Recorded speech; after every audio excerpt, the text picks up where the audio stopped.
Pittsburgh Steelers fans, you are probably confused out of your mind right now. You are wondering, where is my Renegade theme song that kicks off the Hangover every week? Where is the golden larynx that is Brian Anthony Davis? Well, unfortunately, you don't have either of those this week because, in an attempt to start the transition of the Hangover onto YouTube, we decided, since Brian is currently in the woods with the scouts, I'm sure he's itching and scratching and sleeping on the ground and all that terrible stuff. In order to get this transition going, we decided this week we are going to give our first test of trying the Steelers Hangover on YouTube. Fortunately for you all, for those of you that love the Hangover, joining me this week, as always, usually joining Brian, is one Tony Defio. Tony, how are you this evening? Hey, Dave, how are you? And thanks for joining us. Thanks for helping out this week with the show and the experiment. It is preseason, so I guess what better time to try it like this? So I'm looking forward to talking some Steelers football with you. Excellent, excellent. Yes, this is we're gonna see. We already know that the sound quality is probably going to be better on the podcasts coming from YouTube. So hopefully we can get some feedback from this and see what people like. There we do have the live chat going on. I know a lot of people do not realize that we are on Monday night for the Hangover because they've never seen it before. But here we are. We're going to see what we can do. But this is kind of interesting that we're doing this first time on YouTube because we are talking about the biggest hangover Pittsburgh Steelers fans have had for a long time. And that is the almost 7 month hangover that we have had since week 17 of the 2018 season until now, because we have had the biggest offseason, the longest offseason that we've had for a while with the Steelers not making the postseason. But the end is near. Thursday, players report. Friday, first practice. Sunday, first practice in pads. Tony, how you feeling about knowing that this season's coming up? You hit it right on the head. It was the longest off season ever. I mean, one controversy after another, at least early on, right after it all started right after week 17 with the Antonio Brown stuff when he was deactivated, and then everything. It just kicked off a very almost disastrous offseason. But they've been people have been piling on the team since their season was over. So I'm excited. I'm excited that we're gonna get this, have some questions answered about the offense, about the defense, about the leadership, about the camaraderie, everything. So I can't wait. Just a few more days. I know it's right here. I feel like it should be here already. I feel like we're saying, oh, it's right around the corner, and yet it's not here. And next thing you know I'm going to be sitting back on my couch watching that first preseason game, which I can't believe it. It's only 2 weeks after they report. So we are less than 3 weeks away from seeing the Steelers on the field. But what you said leads right into the topic of tonight's episode, and that is we're going to talk about this big hangover. We've really been hungover in this offseason. So you kind of go through stages in a hangover here. So we're going to say, let's look at these highs and lows of this past offseason. What was the high points? What were the low points? Which ones were more dramatic? Were the peaks greater than the valleys? Or how is it going to work out? What do you think there, Tony? What do you want to start off with? I think we can start off with the low points because it leads to the high points, which are where we're at right now. So I think we'll start with the low points. And I was like I mentioned the Antonio Brown thing right away. That called into question Mike Tomlin's ability to lead the team. It called into question Ben Roethlisberger as a leader. Was he part of the problem, or was he a true leader? So I think that was everything that you heard right after that Bengals game with Antonio Brown, no showing practice that week after the reported spat he had with Roethlisberger at practice. You heard reports that he threw a ball at Roethlisberger out of frustration. I think that was because they basically had to part ways with him at that point, because I mean he wouldn't return his boss's calls, not Mike Tomlin, but Art Rooney II.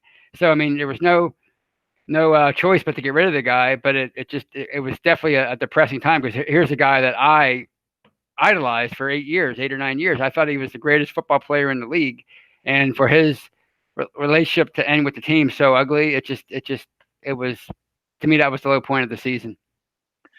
Tony, I think you are exactly right. The off season started at a low and it just got lower. It started with the low, first of all, even though the Steelers did win their week 17 game, but we all remember the footage of them on the field. Some of the Bengals players hung out with them all watching on the Jumbotron. My brother-in-law was there with my nephew at that game. I was supposed to go to that game, and I did not go to that because I was unable to have anyone who wanted to buy my Patriots tickets. So I ended up going to the Patriots game as my other game last year. And then my brother-in-law, who had only gone to one game, who usually goes to two, I said, why don't you take that one? Because he couldn't do the Patriots game, and we worked it out that way. He was waiting for the playoff game the next week. And I said, you better get to the game while you can. So he took my nephew. They went to the game. They said that was the best part, was watching the end of the Cleveland Baltimore game on the Jumbotron with the players on the field. It was just a great experience. Unfortunately, they were one first down away from kicking that game-winning field goal. So it started with the low, and it just got lower and lower and lower. And I kind of want to tell a little story about that because I've mentioned it on the Steelers preview before, and that is the whole situation was just so sad for someone as a Steeler fan. But of course, because I'm such a good fan, so are my kids. I have 3 kids. They're all young. My oldest is just about ready to turn 11. It actually a week from today is when she'll turn 11. And Antonio Brown was their favorite. They didn't know very many Steelers players by name, but Antonio Brown was one that they knew. And then I had to explain to them what was going on before they went to school and heard it from kids. Hey, what's going on with the Steelers? And it was just so sad to have to explain the situation to children because even my kids were like, well, why is he acting like that? Exactly, right? Yeah, I right. mean, Yeah. so, and I just remember as the whole thing went on and it dragged out, every once in a while, my daughter would say, Dad, did Antonio Brown apologize yet? And they get over it and move on. No, sweetheart, he didn't. I'm sorry. She'd ask me again. And finally I said, you know what? It didn't, sweetheart. They actually traded him yesterday. And she's like, well, then he's dead to me. Wow. Wow. That's what she said. And that's still what she says to this day when anyone mentions that name. So, Lance Williams says we are not going to call him by that name anymore. We're going to call him Mr. Third and Fifth. I like it because that's what he is to the Steelers now, because that's what he resulted in. It wasn't any Lombardis. It was just a third and a fifth round pick, which I know is a little bit harsh. But that spiraled into, how would you describe the lows of this offseason compared to years past, Tony? Where do you think this compares?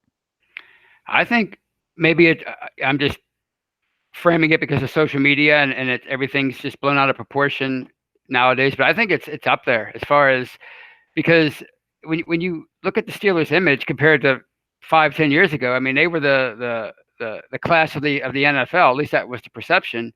And now, it's like I wrote about the other day. Every time you turn around, people are casting dispersions on them. They're down on them. They're picking them to behind the Browns, which, I mean, I think the Browns can be really good. So maybe that's warranted. But I think this is just the fact that everybody's they're questioning Tomlin. They're questioning whether the window has shut on Roethlisberger, and whether he's, like I said a few times already, whether he's been a good leader or not. Because I mean, he's been getting piled on all off season too. From his performance to his character, everything, and for a player like you mentioned, your kids, how much they love Antonio Brown, and rightfully so. He was a hard worker, the hardest worker on the team. That's a cliche to say now, but he was the hardest worker on the team, and he was so clutch for them. He was so clutch, and he was going to be. Maybe he already still is, but he was going to be the greatest receiver in team history. There was no question about it. Maybe in the history of the NFL as far as stats, and for the relationship to end the way it did, just sad. And now you're missing it. You're a Pro Bowl receiver. You're all Pro receiver. Obviously, your Le'Veon Bell is gone, and he was gone last year. So I think they already know how to deal without him. But you're missing these key pieces, and these are guys that we once went crazy for, and now we hate them, and we have to try to move on without them. So the expectations in Pittsburgh are always to win a Super Bowl. That's it, Super Bowl or bust. And now trying to head into 2019 without these two, I think it's one of the most important off seasons that they've had in a long time. As far as negativity, it's right up there. I think since the late '90s with Bill Cowher, when the stuff that they went through with him after their playoff run ended, I think this is right up there with that. Yeah, it was pretty bad. I would say it's been the worst in 10 years for sure. I know when there was the different things going on with Ben Roethlisberger early in his career, the motorcycle accident, the accusations, those sort of things when he was very young, that made for a very sticky off season. But this was different because this wasn't just a player that made some decisions away from football that you had to question. This was actual on the field, in the locker room stuff. And to me, that was a really big deal. And it was shocking to me. All I ever heard about was how much of a hard worker Antonio Brown was. And then as these things happen, you find out how much everyone's been covering for him all this time.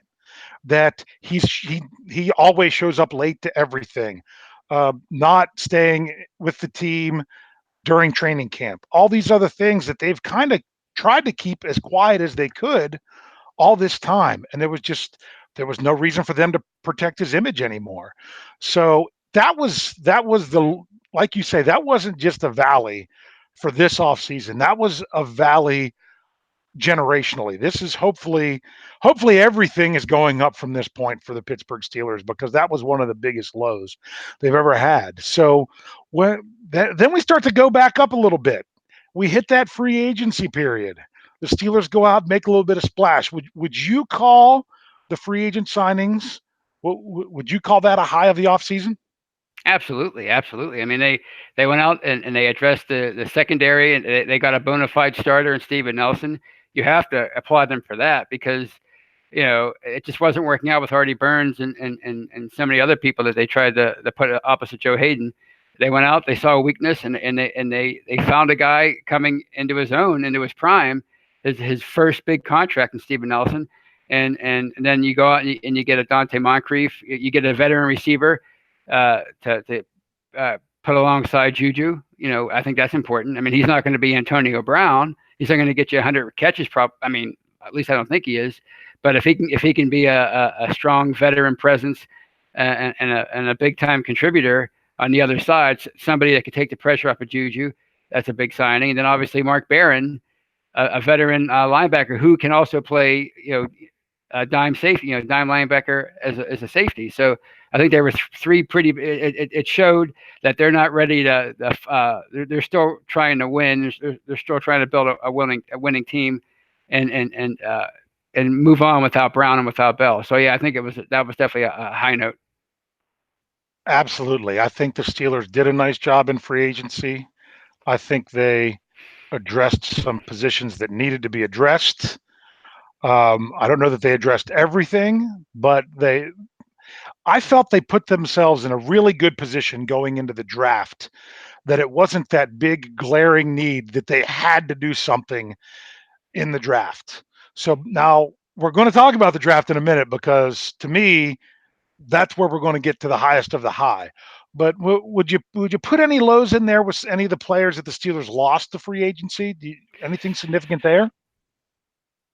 Um, Nothing really. I was sad to see people like Arthur Moats go, but I don't really think that there were any true major losses. I mean, maybe I'm missing one. Maybe you can remind me of some, but off the top of my head, I mean, it's been a long off season, so my brain's kind of kind I of. was going to say it's been so long. You're dipping all the way back to 2018 because Arthur Moats was the He year wasn't here last before. year.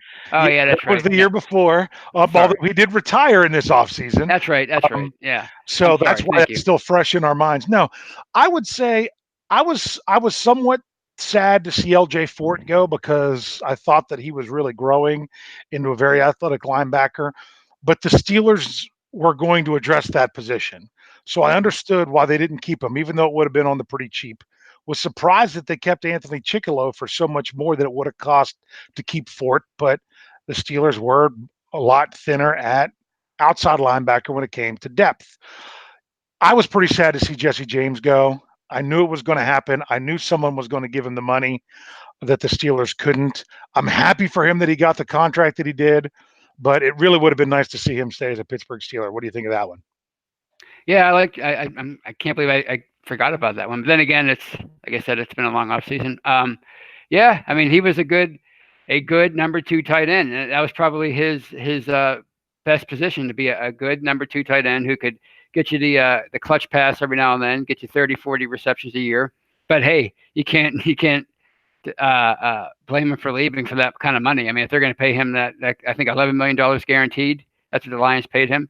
You know, I mean, it is sad as far as the team itself, as far as on the field, because who's your number two tight end now? Is it going to be Xavier Grimble? Is it going to be the rookie that they brought in? I mean, I don't know. I mean, Vance McDonald seems like the real deal, but without a true number two, at least not yet, it's a little scary. So yeah, that's one that I was sad to see go. And for the way he was kind of victimized in 2017 with that non-catch against the Patriots or non-touchdown.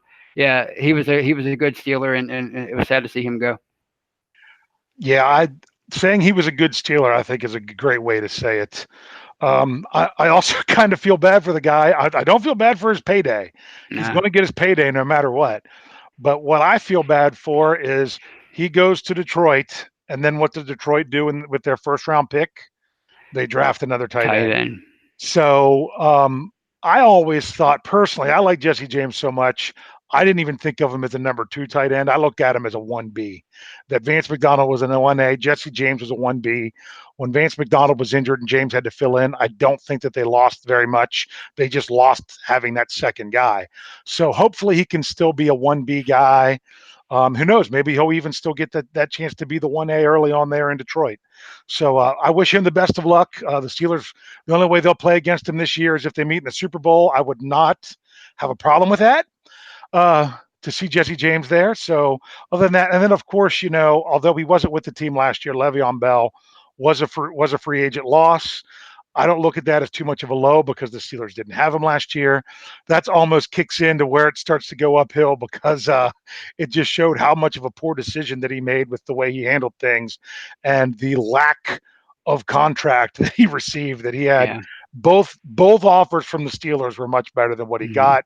He still convinced himself it's better because he got more guaranteed money, but he wasn't looking at the way that the Steelers structure their contract and how much he would have definitely been getting anyway.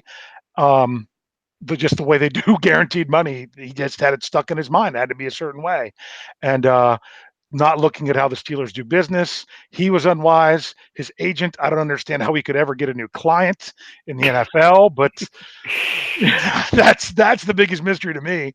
But he's gone, and hopefully, if everything still goes well, the Steelers can get can get back that third round pick that they traded away in order to get to our mountaintop, at least in my opinion, and I hope it is yours, that mountaintop of the offseason, the Steelers identifying their man, knowing they wanted their man, and doing everything they had to do to go get their man. And they moved up 10 spots in the first round to draft Devin Bush. Tony, is that the peak of the offseason? I knew you were going to say it because it was mine too. Yeah, I'll never forget where I was. I was at a bar after a big 6 mile run. We're watching the draft. I'm not barely paying attention to it because the Steelers are drafting 20th. There's no way they were going to trade up. They never do it, right? They always stand pat, right? Kevin Colbert always stands pat. And then when I'm sitting there talking to my friend who was across from me, and I had my back to the TV, and he said, "The Steelers are up next," and you hear all this clapping simultaneously, and everybody knew it was going to be Devin Bush right then and there. If it wasn't going to be Bush, then it was like the biggest. It would be the biggest troll job in Mike Tomlin's history as a coach. So it was just a great thing. Like you said, they needed to find the centerpiece of that defense again to replace Ryan Shazier because he meant so much to it. He was such a big part of it. They basically he was the focal point, and now you bring in a Devin Bush. He's unproven. You don't know if he's going to be able to do it, but he certainly seems pretty close to a can't miss prospect. So yeah, that was definitely the high point, and he's what I'm most excited about as far as training camp and preseason, seeing what he can do. Yeah, I think there's a reason for Steeler fans to be excited. Now, we're going to get those naysayers that are actually. What's sad is there's still going to be Steeler fans. I know this is the kind of stuff Tony likes to talk about. Mm-hmm. I wouldn't be surprised if we have Steeler fans out there that are looking to see him fail just so they could say they were right and that they shouldn't have moved up to pick him. If that's the way you want to be as a fan, I don't even know if I have words to describe it, but I'm just like, I don't ever want to see the team fail to see that I was right. Well, That's why I want to pick against the team half the time because that way I don't want to just be right when I'm wrong. I'm like, if you pick against them, then you're happy that they proved you wrong. Right. Well, that's because it's such a cottage industry. The draft off season. I mean, the draft season in the spring. I think some people love that more than they love the actual regular season. And they want them to pick their guy, the guy that they've been watching, the tape of, the guy that because they want, like to feel like they're, like an expert. That's what I think a lot of it is. And also too, like you said, you can't please everybody. And there's always gonna be people out there that think they should have went left when they went right, even if right was the right move. So yeah, but to me, it's all about the team. It's all about, I don't care if they picked, the guy that I wasn't even thinking about. Like if he turns out to be a great player, like if Terrell Edmonds turns out to be the next Ronnie Lott, nobody's going to remember that he was a quote unquote reach, last year. So whatever, that was the spring. Let's move on to the regular season, and who cares about if you were right or wrong, on draft day. Tony, you said something really important there about how you didn't. If they wouldn't have picked Devin Bush there when they moved up, you would have trusted that they kind of had an idea what they were doing anyway. Mm-hmm. That's how I generally feel with Steelers draft picks. I'm like, just because I don't know what much about a person or there's someone that I think they're going to draft that they don't, I just instantly write that off of they know a lot more about this than I do. So I am so glad that the Steelers aren't just they're not trying to please the fans by making the moves or drafting the players that the fans want. They want to please the fans by wins on the field. They don't care that the fans want the next quarterback on the team already. They don't care if the fans want this big free agent signing. They don't care if the fans want you to draft this certain player. I mean, even me, I heard from so many fans, I was convinced that the Steelers were going to take Chase Winovich when he was available there with their second pick. But that wasn't because the team thought much of him. That was because so many of the fans thought so much of him. And I'm not saying he's going to be a good pick or a bad pick. He's almost as old as Stephon Tuitt, I think I saw. He's only less than a year younger than Stephon Tuitt. So I think that was one of the things of why the Steelers shied away from him, that and an injury. But they had a plan all along, and I'm the kind of guy that I trust their plan. Now you mentioned where you were when they drafted Devin Bush. My story is a little bit more interesting because I have a group of friends, and sometimes this group keeps growing and growing that we like to go watch certain types of movies together. Generally, were Star Wars superhero types of movies, and that just happened to be the premiere of Avengers Infinity War.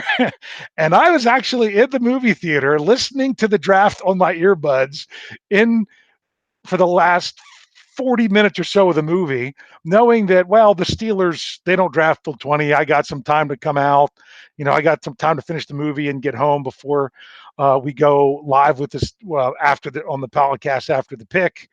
And the movie was over. I come out. and my signal died and my phone couldn't get another one. I had to reset my phone. So I'm leaving the movie theater. My phone's resetting. I get in the car, turn on the radio, and they're talking about the Pittsburgh Steelers pick. I'm like, what are you talking about? So I'm scrambling, trying to get my phone up, texted with Jeff and Brian and Lance, who were getting ready to do how soon we're going on. And I didn't actually hear the pick. I taped the draft and went back and watched where I had TiVoed it, and it was so exciting. But it I was so panicked of having to get home to do the podcast that I didn't get to really enjoy it as much as I hoped. But boy, did I enjoy it when I watched it back. I watched that back probably, oh my goodness, 4 or 5 times before I got rid of it. So because that was the high. That was the Yeah. high. Yeah, it was a nice rush. How many times do you say, "Oh, if only the Steelers would make a move and go get dot dot dot." And I've kind of learned to say that's not the way the Steelers work. That's not the way Mhm. the Steelers work. They do it occasionally. And you know what? They did it this year. And to me, that's one of the biggest highs of the offseason that I think that Steeler fans have had for a while. That they did what they did. They went out of their way to do what they wanted to do for the draft.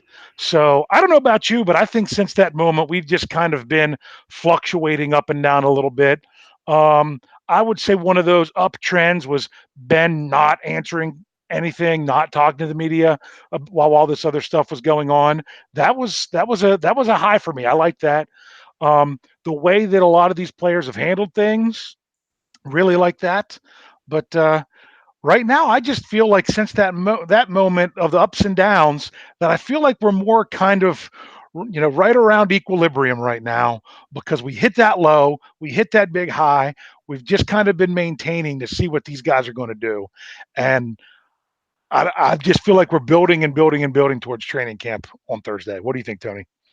Yeah, like Brian has been saying, it's that kumbaya feeling the last few months. I think the players, they appear to be closer. They appear to be focused. They appear to be determined to change the perception of the team, the reputation that went from classy to, oh, it's a circus. It's just a big circus. Well, I mean, this off season, ever since all the stuff happened with Brown and, and then Bell and the two of them coming out against Ben and these interviews and, tarnishing the image even more of the franchise. Ever since that all kind of dissipated and it went away, and you had the high of the draft and then mini camp and rookie camp and all that stuff, the OTAs. The OTAs, I think that was also important to show everybody like the togetherness. They had the cookout with the defense and the offense going to Ben's home in Georgia. Everybody was like sort of bonding, and you see offense and defense coming together, like Big Al and TJ Watt going fishing together. I think that kind of stuff was just it was great to see. And then all the charity work the players are doing, and of course Juju, who is Juju and just everywhere, and just being the people's champion and like the greatest new Steeler that's come along as far as personality and play in decades, really. And it's just everything's just been such a it has felt so good since probably April. And of course Ryan Shazier, everything about him just been just an absolute blessing what he's been able to overcome in the last 18 months or so. Yeah, I think you're right, and I mean, there's just been so much there. It's so much to take in from this off season. It's been so long. Um, I feel like we're in such a good place because we didn't get those injuries in the off season either, since with through OTAs and all that. I decided to turn and start checking out some of the stuff in the live chat. A lot of people really, before we even had a chance to say it, were ready to say yes. Devin Bush was the high. Devin Bush was the high. They don't even want to talk about the low, and that's great. That's what I want to see. Let's put those lows behind us. Mm-hmm. Let's get these highs going and get moving into 2019 the right way. Um, Felicia joined us in the live chat, threw us a sticker earlier. I can't always see exactly what came across with that sticker, but we really appreciate that, Felicia, where she throws something in the tip jar. She also threw out a comment that said the Bush announcement was almost as good as Ryan Shazier walking on stage to announce Edmonds last year. That just the whole excitement of that. But this year is for a whole different reason. It's to be excited Mhm. about how it's going to translate to being on the field. So lots of highs. Let's forget about those lows. Let's remember these highs. Let's get these highs going into the off season. Now, Tony, do you want to take a few minutes to do the first ever, since we can't have callers call in like they do on Blog Talk? Do you want to do the first ever, uh, sh- real quick rapid fire questions from the live chat on YouTube ever on the Hangover? Do you want to give it a Y- go for a few minutes? Let's do it. Okay, so we'll take a few minutes if you have any questions you want to throw out here, especially if we're looking at this past off season. But whatever you guys want to throw out to Tony and I, you can type your question there in the live chat. As Jeff always wants us to remind people, if you want your question answered for sure, you have the super chat feature, which is the little dollar sign right next to what you type in. You click on that. You just throw any amount of money you want in the tip jar, and we will guarantee to answer your question. Please don't take that as us trying to ask you to do this. This is completely on you. We're all right if not one person does anything with the super chat feature. We're just happy that people are in there asking any questions. So I might have frozen up on mine because I haven't gotten anything for a couple minutes. That happens occasionally. So if I can get back in there just to see if we got anybody else wanting to get anything else into the live chat. So all right, now I'm looking back. So a lot of people, like I said, liking the Devin Bush moment. Had a 410 Carpenter legend said that he watched some Toledo games and liked what he saw from the Steelers' second pick of Deontay Johnson, who Brian and Jeff give me a really hard time trying to say I hated the pick, because when that pick came across, I was like, did they have to make this one yet? Hmm. And that was them giving. You know, we talk about him and making fun of him with his touchdown zone comment. That we have a tendency to not let things die. So they keep giving me a hard time about Deontay Johnson, although I think he's going to end up being a big superstar by the end of the year. What do you think about Deontay Johnson going into this year? Well, I mean, I'm excited now. I mean, after digesting the pick and seeing what he did in college, the productivity and how multi talented he is, and he can do things with his legs. He can get open. He can get open at the line of scrimmage.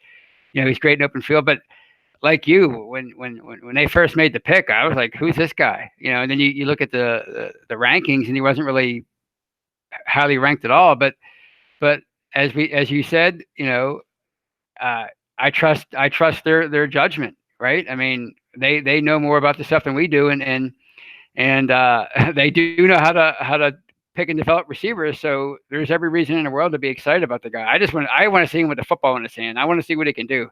I just want to see how he had so many big plays in college. I want to see if that translates to the NFL. Yeah, you're exactly right there. He's one of those guys. If you've ever drafted a fantasy football team in the past, I know Jeff's going to give me a hard time because he does not like traditional fantasy football. He's more into the daily fantasy. But if you do a traditional fantasy football draft, especially if you've ever done them in person, where you're all sitting in a room and putting names on a card and putting them on the wall, those were the best back in the day, back in the late '90s, early 2000s that I used to do.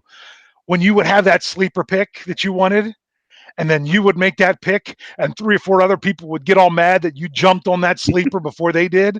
That's how I feel about the Deontay Johnson pick after the fact. I didn't know much Hmm. about him, but when I Right. looked at how other NFL teams were pretty high on him and hoping that they could grab him at some point that they thought was valuable, they were upset that they didn't grab him sooner. So I really like that. We did get um, Snowman throwing $5 in the tip jar, wants to know, how excited are you about this year's team?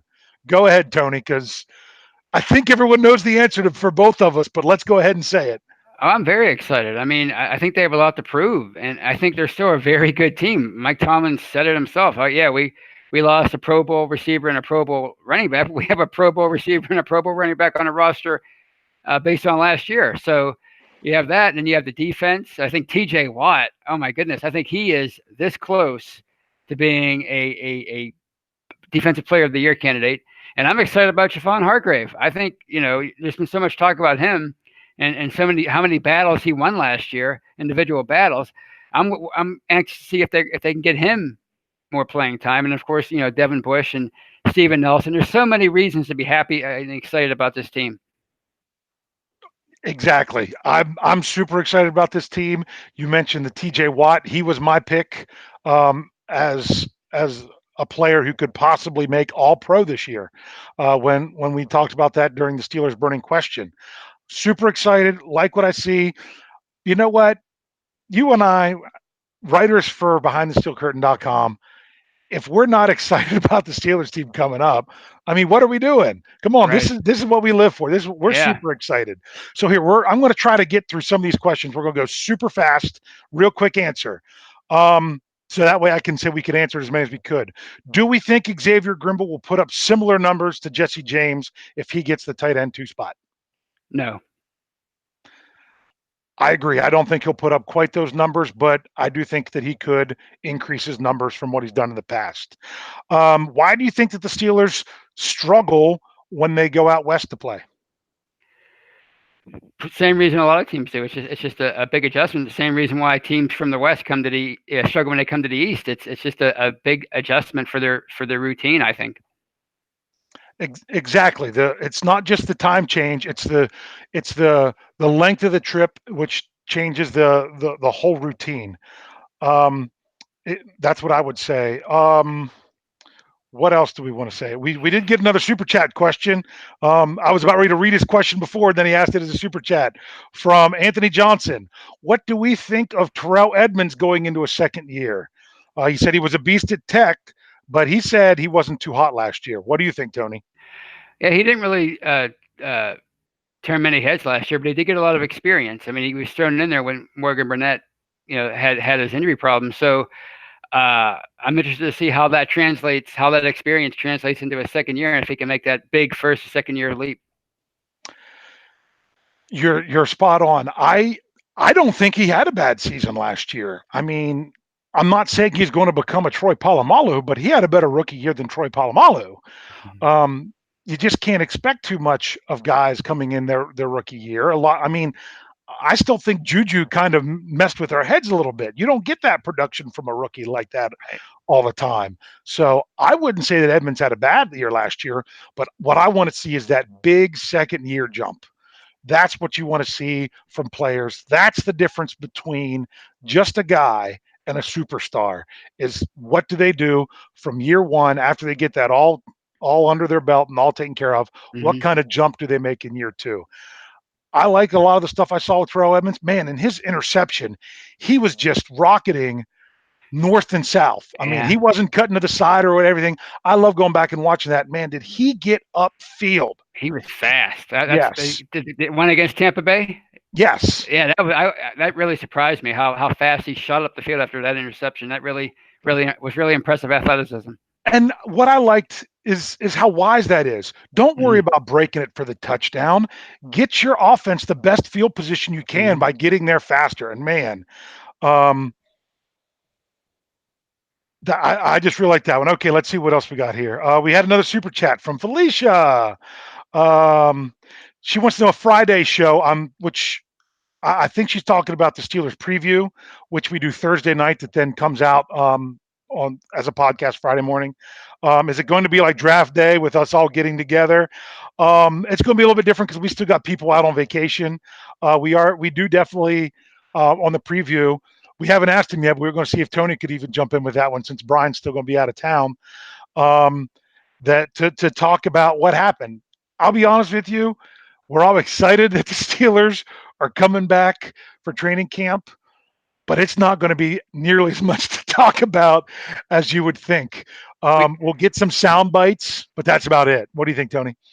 yeah, I mean, as far as joining you Thursday night, I could definitely do that. But as far as anything exciting to talk about, if there is, it's probably going to be for something bad. So let's just hope it's all about like their entrances, like in past years, what they wore, what they rode in on, that kind of thing. Exactly. So yeah, I mean, we'll have some things like that to talk about, but that brings up a very important thing. Behind the steel curtains, Camp Confidential will be picking out will be kicking off on Thursday. That is something that Jeff has done now for 5 years since he's been the editor of Behind the Steel Curtain, where he's just going to. It's I think of it as like an information blitz. We're just going to give you an overload of stories, all the information that you want packed into a 30 no more than 36 a 48 to 72 hour time frame in there where we're just going to get you a bunch of information so when the Steelers report to camp and you're looking for and you want to get that Steelers fix, make sure you stop at behindthesteelcurtain.com. We'll have lots of information, lots of stuff for you all to look at, and we should be good to go.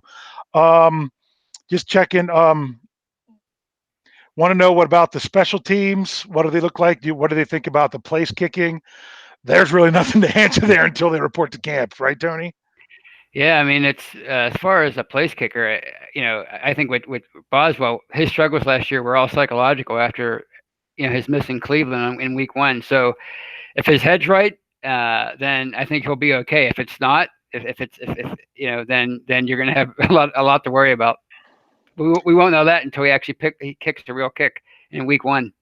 Exactly. I mean, even through the preseason, it's still just Yeah. preseason. But I mean, at least you're getting somebody rushing at you that legitimately does want to block the ball. So that's one of those questions that you really need some more time in order to answer.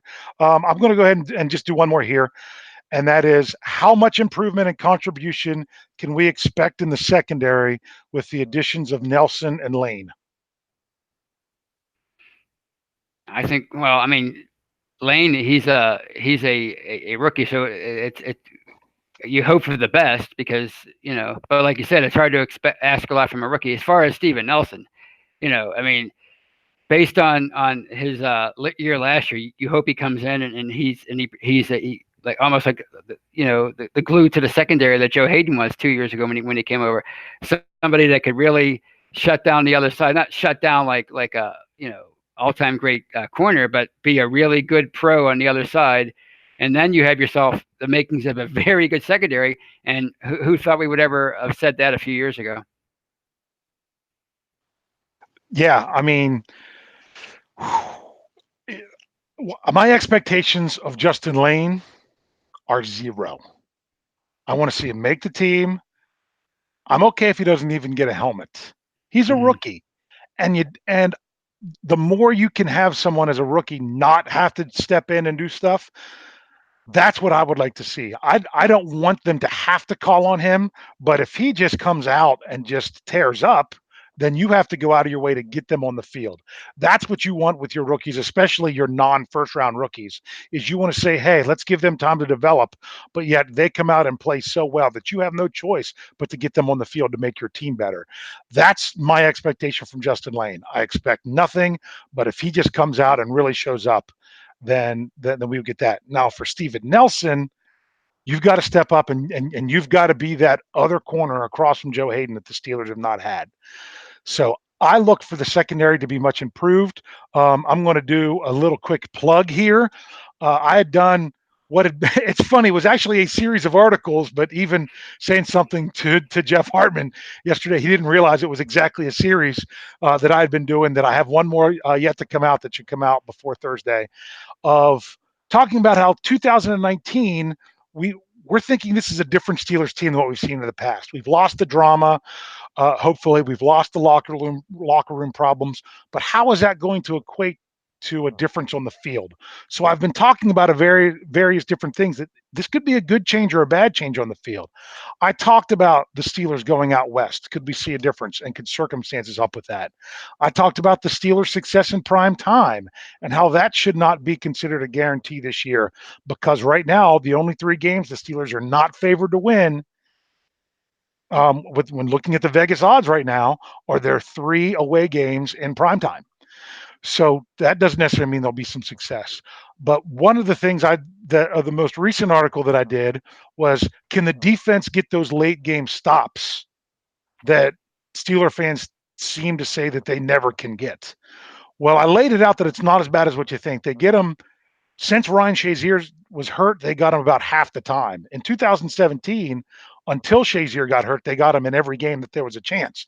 I was looking at the last 5 minutes of the game. The Steelers either tied or leading by one score or less. Did the defense make that stop? I think the biggest improvements that I say had to come down to speed of your linebackers, which we added with Barron and Bush, and an and a better secondary, which I felt that they added with Nelson and Lane. So that right there, that's what people were asking about in the live chat, and that's kind of what it came down to. So I do have one more of those coming out. If you're wondering what it's going to be um, Steelers losing games that everyone feels that they should win. I'll address that one this week. So if you're curious about that, check out Behind the Steel Curtain this week for that one coming out. So Tony, we've kind of gone a little bit longer than normal on the Hangover, but that's what happens when we open it up to questions. Anything else you want to say here before we sign off?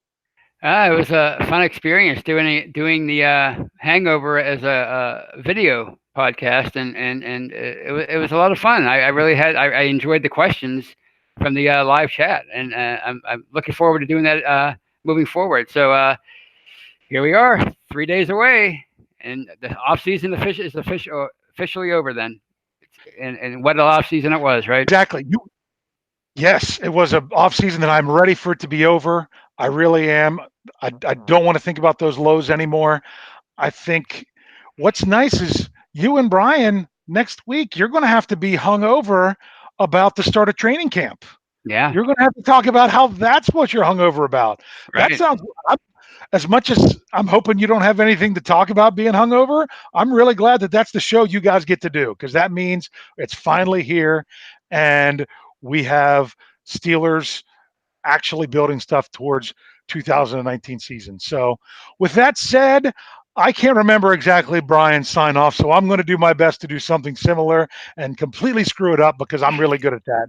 So I'm going to say, for Dave Schofield and for Tony Defio and from Behind the Steel Curtain, thanks for joining us. You have just been hungover. Good night.